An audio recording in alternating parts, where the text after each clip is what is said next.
Good morning everyone. हम पढ़ रहे हैं बायोलॉजी में 10th चैप्टर, जो कि क्या है, cell growth and cell division, मतलब कोशिका में वृद्धि और कोशिका विभाजन। कोई अगर आपसे पूछे कि कोशिका विभाजन होता क्यों है, तो जब केंद्रक द्रव्य और कोशिका द्रव्य का अनुपात जब स्थिर नहीं रहता, अर्थात केंद्रक द्रव्य और कोशिका द्रव्य का जो एक रेशियो है वो जब डिस्टर्ब हो जाता है, तभी क्या होता है, कोशिका विभाजन होता है, अर्थात सेल डिवीज़न होता है।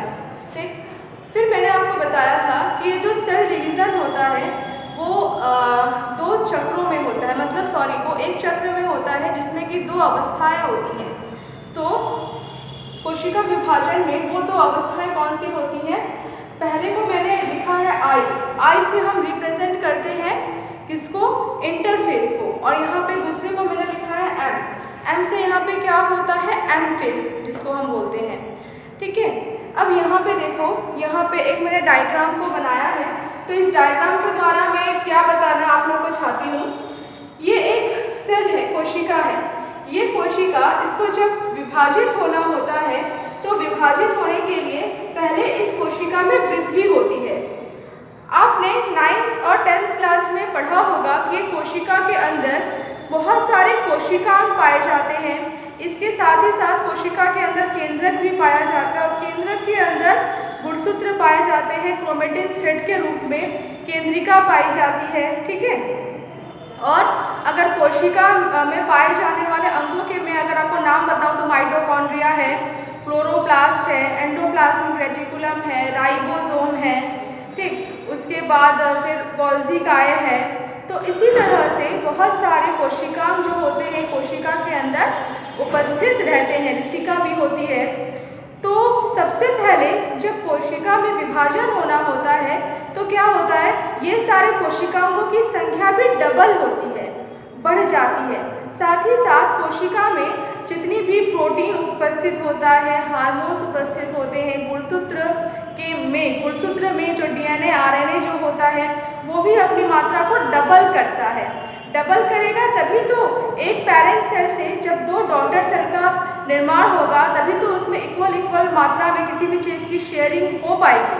ठीक है, तो यहाँ पर ठीक वही मैकेनिज्म होता है कि एक कोशिका है ये, जब इसमें विभाजन के लिए जब ये तैयार हो रही होगी, तो यहाँ पे देखो कोशिका वृद्धि को यहाँ पे शो किया गया है। इस कोशिका का आकार क्या हो जाएगा, बड़ा हो जाएगा।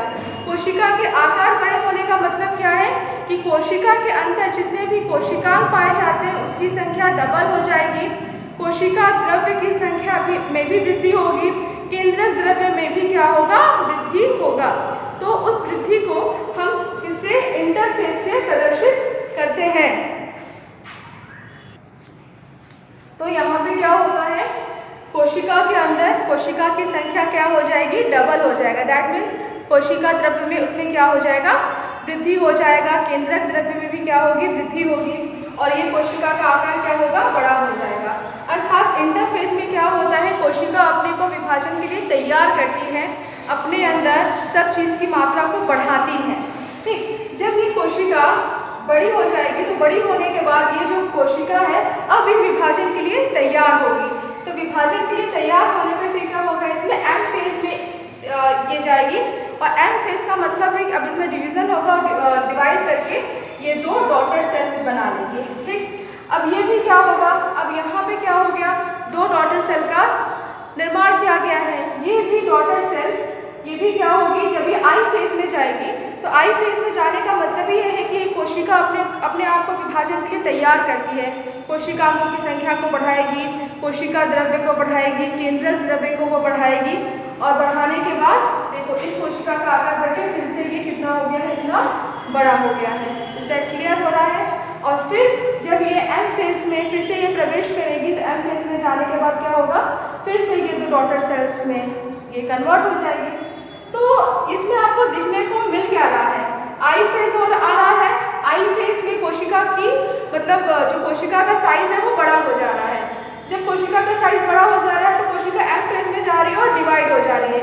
एम फेज में जाने के बाद जब उसे एक पेरेंट सेल से जब दो डॉटर सेल्स का निर्माण हो रहा है, तो वो डॉटर सेल भी क्या कर रही है, फिर अपने आप को में जा रही है और आई फेज में जाने के बाद एम फेज में जा रही है।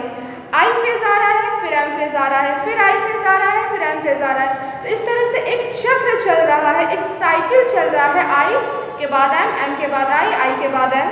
ठीक है, इसी तरह से इसी के लिए इसको हम बोलते हैं कोशिका चक्र। ठीक है, अब यहाँ पे देखो, यहाँ पे मैंने लिखा है साइकिल 1।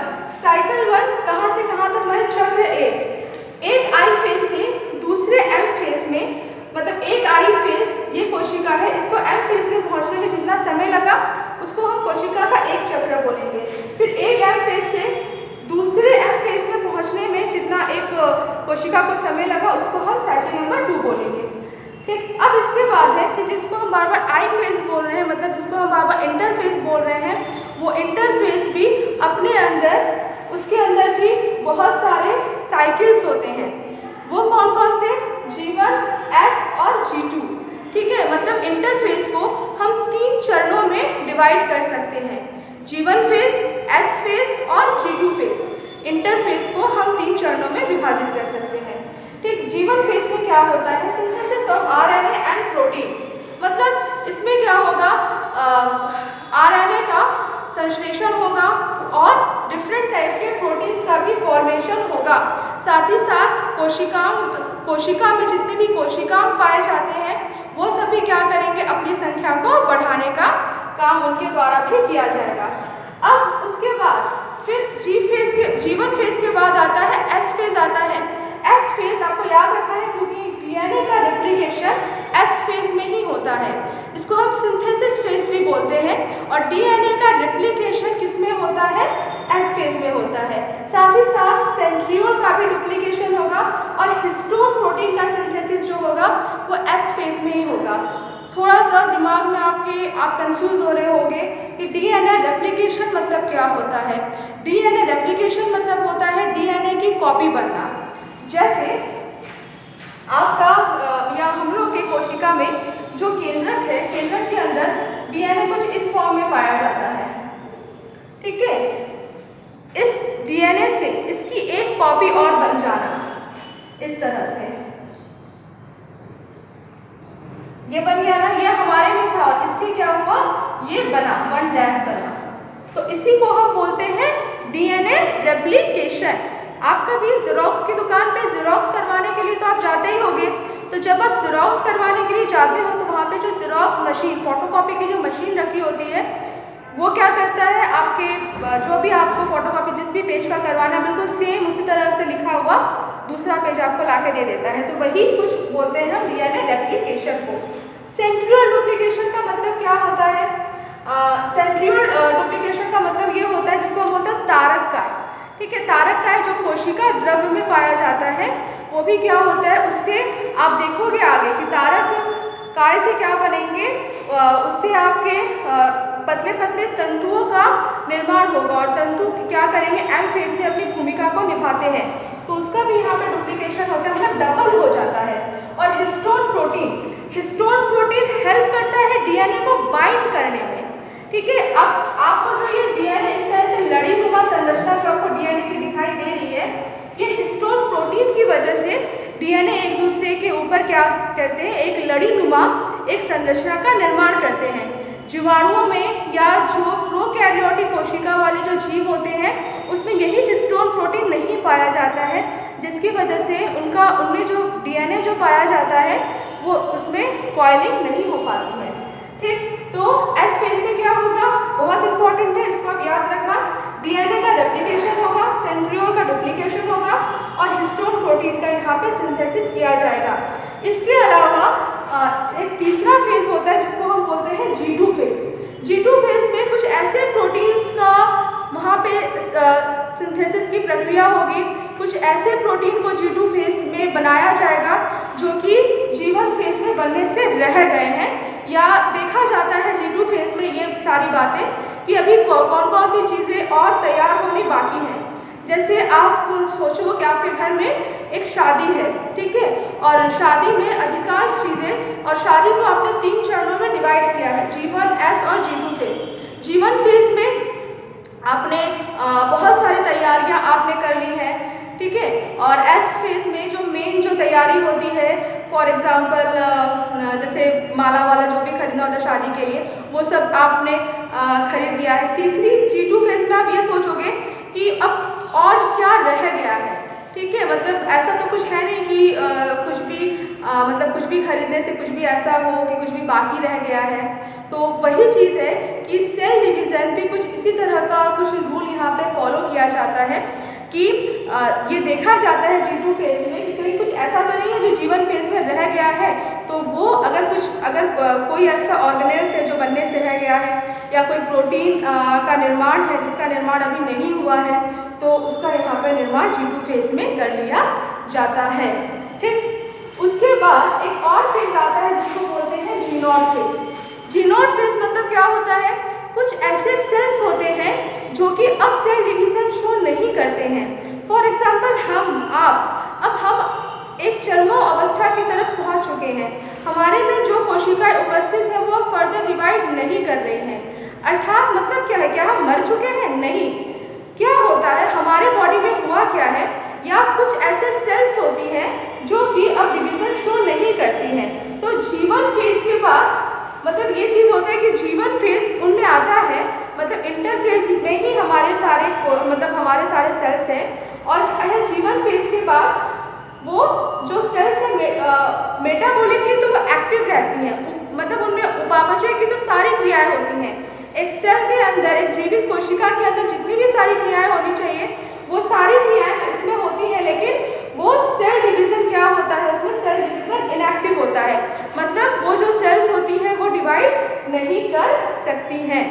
जैसे आपके या मेरे हृदय की कोशिकाएं, हार्ट सेल्स। अब हार्ट सेल्स में क्या है कि मेरे हृदय में जितनी भी सारी कोशिकाएं हैं वो G0 फेज, इसको हम बोलते हैं G0 फेज, वो G0 फेज में पहुंच गई हैं। मतलब हमारे हृदय की सारी कोशिकाएं मेटाबॉलिकली तो एक्टिव है, अपना कार्य तो वो कर रही है, लेकिन वो डिवीजन शो नहीं करती हैं। तो ऐसी कोशिकाएं जो मेटाबॉलिकली तो एक्टिव है, मतलब एक जीवित कोशिका में जो जो क्रियाएं होनी चाहिए वो सारी क्रियाएं तो उसमें हो रही हैं, लेकिन वो डिवीजन शो नहीं करती हैं। तो डिवीजन शो न करने वाली लेकिन मेटाबॉलिकली एक्टिव कोशिकाओं को हम बोलते हैं G0 फेज में वो कोशिकाएं चली गई हैं। और अगर G1 फेज के बाद उसमें अगर S फेज आ जाता है, मतलब अगर डीएनए का डुप्लीकेशन हो गया, ठीक है, सॉरी डीएनए का अगर रेप्लिकेशन होगा, डुप्लीकेशन भी बोल सकते हैं, तो फिर उसको G2 फेज में जाना पड़ेगा, G2 फेज से फिर उसको M फेज में जाना ही पड़ेगा। लेकिन G1 फेज में है ऑर्गेनेल्स डबल हो गया तो उससे कोई फर्क नहीं पड़ता है, वो फिर उपापचय मतलब जो कोशिकाएं में जितने ऑर्गेनेल्स डबल है वो कोशिकाएं उतने ही ज़्यादा कार्य करने में सक्षम होंगी। हमारे हृदय को देखो, उसको 24 आवर्स काम करना पड़ता है, तो अगर वो उसमें ऑर्गेनेल्स कुछ ज़्यादा भी है तो उसमें कोई प्रॉब्लम नहीं है। हमारे जो लीवर सेल है वो भी क्या है, मेटाबॉलिकली एक्टिव है, लेकिन वो क्या है, G0 फेज में पहुंची हुई कोशिकाएं हैं। अब शरीर में कुछ कोशिकाएं ऐसी भी होती हैं जो कि जब क्षतिग्रस्त हो जाती हैं, जैसे कल पिछले लेक्चर में मैंने आपको बताया था कि जब सेल्स क्या होती हैं, जब वो क्षतिग्रस्त हो जाती हैं तो फिर क्या होता है, उन क्षतिग्रस्त सेल्स के स्थान पर नई कोशिकाओं के निर्माण के लिए क्या होगा, फिर G0 फेज हट जाएगा और G1 फेज से फिर S फेज आएगा, फिर G2 फेज आएगा और फिर आपका आएगा M फेज आ जाएगा। तो कोई अगर आपसे पूछे कि G1 फेज की डेफिनेशन क्या है, तो G1 फेज की डेफिनेशन आप क्या बताओगे कि एक इंटरफेस और S फेज के बीच में लगने वाले समय को हम क्या कहते हैं, G1 फेज। S फेज की कोई डेफिनेशन पूछे तो क्या बताएगा, अब आप क्या बताओगे, G1 और G2 फेज के बीच के समय अंतराल को आप S फेज बोलते हैं। कोई अगर आपसे पूछे what is the definition of G2 phase, तो आप बोलोगे S फेज और नेक्स्ट M फेज, ठीक है। S फेज और नेक्स्ट M फेज के बीच में जो टाइम गैप होता है, जो टाइम ड्यूरेशन होता है, उसको आप G2 फेज का नाम दोगे। तो आज मैंने आपको क्या बताया, आज मैंने आपको बताया कोशिका चक्र किसे कहते हैं। सिंपल है, मैं तुरंत इसका आपको रिवीजन में आपको अभी मैं करवाती हूँ। तो तो कोशिका चक्र, इंटरफेज के बाद जो एम फेज आता है, एम फेज के बाद जो इंटरफेज आता है, उसी को हम कोशिका चक्र बोलते हैं। फिर इंटरफेज में क्या होता है भाई? तो इंटरफेज में कोशिका अपने आप को विभाजन के लिए तैयार करती है। कोशिका के अंदर जितने भी सारे सेल ऑर्गेनेल्स होते हैं, उसकी संख्या में क्या होता है? वृद्धि होती है। इसके अलावा प्रोटीन का निर्माण होता है, डीएनए का रेप्लिकेशन होता है, हिस्टोन प्रोटीन का निर्माण होता है। ठीक, तो ये सारे कुछ इंटरफेज में होने वाली क्रियाएं हैं। इंटरफेज को हम 3 अवस्थाओं में बांट सकते हैं, G1 phase, S phase, G2 phase. G1 phase में क्या होता है? कुछ सेल ऑर्गेनेल्स, कुछ इंपॉर्टेंट प्रोटीन्स, आरएनए का सिंथेसिस होता है, मतलब उसका संश्लेषण होता है, उसका निर्माण होता है। एस फेज में क्या होता है? एस फेज में डीएनए का रेप्लिकेशन होता है, मतलब डीएनए से ही डीएनए की कॉपी तैयार होती है। सेंट्रियोल का डुप्लीकेशन होता है, हिस्टोन प्रोटीन का प्रोडक्शन होता है।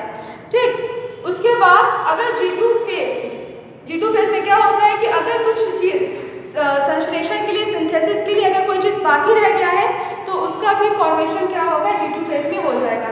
G0 फेज क्या होता है? तो जब सेल मेटाबॉलिकली तो एक्टिव हो, लेकिन वो सेल डिवीजन को शो ना करे, तो ऐसे सेल की अवस्था को हम G0 फेज या G0 अवस्था कहते हैं। ठीक, एम फेज। अब एम फेज की बात अगर करें हम, तो एम फेज को 2 चरणों में बांटा गया है, कैरियोकाइनेसिस और साइटोकाइनेसिस। कैरियोकाइनेसिस का मतलब होता है कोशिका का विभाजन। कैरियोकाइनेसिस का मतलब क्या होता है? कोशिका का विभाजित होना, कोशिका विभाजन। साइटोकाइनेसिस का मतलब क्या होता है? कैरियोकाइनेसिस का मतलब होता है केंद्रक विभाजन। सॉरी, मैंने गलत बोल दिया। कैरियोकाइनेसिस का मतलब होता है केंद्रक विभाजन और साइटोकाइनेसिस का मतलब होता है कोशिका द्रव्य या कोशिका का विभाजन। तो जब हम एम फेज की बात करते हैं, तो एम फेज में पहले केंद्रक विभाजित होता है और केंद्रक के विभाजन होने के बाद फिर हमारा कोशिका विभाजित होता है। जैसे फॉर एग्जाम्पल ये एक कोशिका है और ये इसके अंदर का केंद्रक है। तो एम फेज में जब कोई कोशिका पहुंचेगी तो क्या होगा? फर्स्ट ऑफ ऑल उसका केंद्रक विभाजित होगा। ठीक है, तो उसका जब केंद्रक विभाजित होगा, एक ही कोशिका रहेगी, लेकिन उसके अंदर 2 केंद्रक का निर्माण हो जाएगा। और जब केंद्रक का विभाजन हो जाता है, तो फिर क्या होता है? कोशिका विभाजन होता है और फिर एक कोशिका से 2 कोशिकाओं का निर्माण हो जाता है। तो एम फेज में पहले कैरियोकाइनेसिस एंड देन फिर साइटोकाइनेसिस होता है।